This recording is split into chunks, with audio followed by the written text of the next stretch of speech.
Khaltipur rail gate বন্ধ করা যাবে না। বন্ধ করলে হাজার দশেক মানুষের যোগাযোগ ব্যবস্থা বিঘ্নিত হবে, মানুষ চরম হয়রানির শিকার হবেন। রেল প্রশাসন মালদার কালিয়াচকের খালতিপুর 17C নম্বর রেলগেট বন্ধের সিদ্ধান্ত নেওয়ার প্রসঙ্গে রবিবার কার্যত এমনটাই বলেন সুজাপুরের তৃণমূল বিধায়ক আব্দুল গনি। জানা গেছে, কালিয়াচকের খালতিপুর এলাকার বুক চিরে চলে গেছে রেল লাইন। রেল লাইনের পূর্ব এবং পশ্চিম দুই পারে রয়েছে খালতিপুর এলাকার ঘন জনবসতিপূর্ণ এলাকা। রেল লাইনের দুই পারের কয়েক হাজার বাসিন্দা প্রতিদিন হাট বাজার, স্কুল, কলেজ, অফিস কাছারি, কৃষিকর্ম বিভিন্ন কাজের জন্য খালতিপুর 17 নম্বর C রেলগেট পেরিয়ে এতদিন যাতায়াত করে আসছিলেন। কিন্তু সম্প্রতি রেল প্রশাসন খালতিপুর 17C নম্বর রেলগেট বন্ধের সিদ্ধান্ত নেয় বলে খবর। যা জানতে পেরে রবিবার খালতিপুর এলাকায় ছুটে যান সুজাপুরের তৃণমূল বিধায়ক আব্দুল গনি। ওই সময় এলাকাবাসী বিধায়কের কাছে রেলগেট বন্ধ হলে তাদের কি সমস্যা হবে তা এক এক করে তুলে ধরেন এবং রেলগেট যাতে বন্ধ না হয় সে ব্যাপারে বিধায়ককে প্রয়োজনীয় উদ্যোগ গ্রহণের দাবি জানান।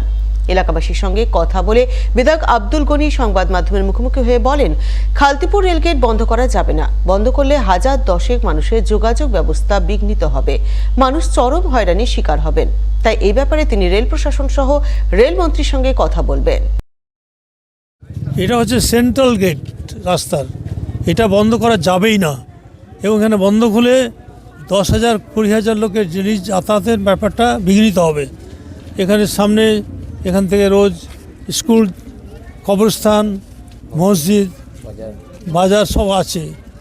এটা যদি বন্ধ হয়ে যায় তাহলে দেখা যাচ্ছে রোজই 10,000 লোকের মানে মুভমেন্টটা বিঘ্নিত হবে, হ্যারাসমেন্ট হবে তাদের।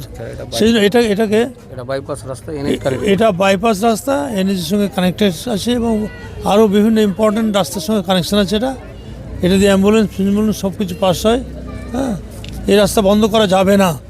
এটা আমরা ইমিডিয়েটলি ডিআরএমকে চিঠি দিব এবং রেল মিনিস্টারকেও আমরা রেল মিনিস্টারের অ্যাটেনশন ড্র করব। কাজেই এটা বন্ধ করা যাবে না, আমরা এটাকে বহাল রাখতে চাইছি। রাস্তা তৈরিতে নিম্নমানের কাজের অভিযোগ, আর এই অভিযোগ তুলে রাস্তার কাজ বন্ধ করে সোচ্চার হলেন গ্রামবাসীদের একাংশ। রবিবার ঘটনাটি ঘটেছে পুরাতন মালদা ব্লকের শাহাপুর গ্রাম পঞ্চায়েতের সেতুমোড় সংলগ্ন ঘোষপাড়া এলাকায়। জানা গেছে, বিজেপি পরিচালিত শাহাপুর গ্রাম পঞ্চায়েতের পক্ষ থেকে 9.5 লক্ষ টাকা বরাদ্দে সেতুমোড় ঘোষপাড়া এলাকায় 250 মিটার কংক্রিট ঢালাই রাস্তা তৈরি করা হচ্ছে। রাস্তার কাজ করছে এক ঠিকাদার সংস্থা। সে রাস্তার কাজে রবিবার নিম্নমানের কাজের অভিযোগ তুলে সরব হন স্থানীয় বাসিন্দাদের একাংশ। তাদের অভিযোগ, ঠিকাদার শিডিউল না দেখিয়ে নিম্নমানের কাজ করছে। রাস্তা যতটা পুরো হওয়ার কথা তা হচ্ছে না। কংক্রিটের মশলায় বালি, পাথর ও সিমেন্টের ভাগ ঠিকঠাক থাকছে না। কম পরিমাণে সিমেন্ট ব্যবহার করা হচ্ছে। তাই নিম্নমানের এই কাজের প্রতিবাদে তারা সরব হয়েছেন। মূলত গভর্নমেন্ট রুলস অনুযায়ী যে শিডিউলটা রয়েছে সেই মতো এখানে কাজ হচ্ছে না। সেটা রাস্তাটা 6 ইঞ্চি মোটা করার কথা, সেখানে 3 ইঞ্চি করে কাজ চলছিল। আচ্ছা, আমরা সেটা দেখতে পেয়ে বাধা দিই। বাধা দেওয়ার পর সেটাকে 6 ফিট ওরা করতে শুরু করে। তারপরেও এবার 6 ইঞ্চি। তারপরেও আবার মশলাতে যে ভাগ লেখা আছে শিডিউলে, গভর্নমেন্ট যে রুলস আছে সেই হিসাবে মশলাটা পড়ছে না। বালি, পাথর ছিল 3 গামলা, বালি 1.5 গামলা আর 1 গামলা সিমেন্ট। সেখানে ওরা পাথর বেশি দিচ্ছে 4 গামলা, বালি 3 গামলা আর সিমেন্ট 1 গামলা দিচ্ছে। আমাদের গভর্নমেন্ট পাস করেছে শিডিউল, আমরা সেই হিসাবেই কাজ চাইছি। আমরা সেই মতো কাজ করতে বললে ওরা অটোমেটিক কাজ বন্ধ করে দেয়, কাজ করবো না বলে।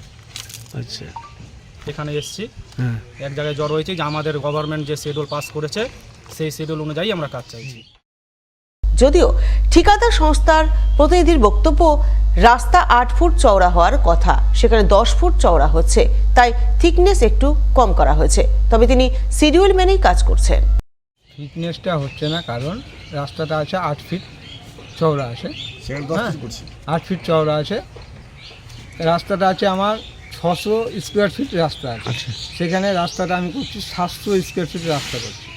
1000 স্কোয়ার ফিট আমি রাস্তা বেশি করছি। বাকিটা হচ্ছে যে যেহেতু পাবলিক এখানে বলেছিল আমাদেরকে যে 12 ফিটের রাস্তা আছে, সেটাকে 10 ফিট করার জন্য করেছি। আমরা 10 ফিটের ব্যাস আজ থেকে 6 মাস আগে ফেলেছিলাম, বর্ষার সময়তে রাবিশ ফেলেছিলাম। তারপরে ব্যাটস করে 2 মাস হয়ে গেল ব্যাটস করা। 10 ফিটের কিন্তু করা ছিল, আমাদের ব্যাটস করা ছিল, সোলিংটা 10 ফিটের করা ছিল এবং রাস্তাটা ছিল 8 ফিট। আমরা 10 ফিট করতে গেলে ফিটনেসটা একটু কম করতেই হবে। কাজটা শুরু করলাম, আবার এখন পাবলিক বলছে আমরা যে 10 ফিট করে আসছি, ওদিক থেকে 10 ফিট করে যাবো, শিডিউল অনুযায়ী করবো। শিডিউলে আমার যা মাপ আছে এই আছে আমি তাই করবো।